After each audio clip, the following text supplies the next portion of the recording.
থেকে এক বিশেষ ঘোষণা।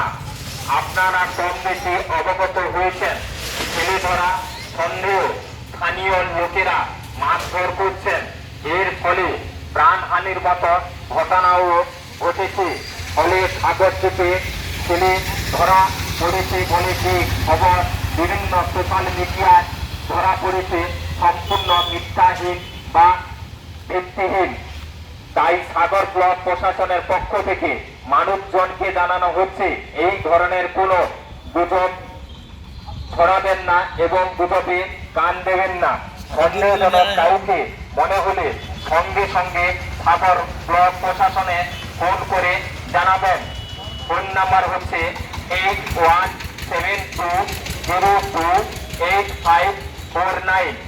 আইন নিজের হাতে তুলে নেবেন না, অন্যথায় আইন অবমাননা করলে আপনার বিরুদ্ধে কঠোর আইন অনুযায়ী ব্যবস্থা নিতে বাধ্য থাকবে ব্লক প্রশাসন।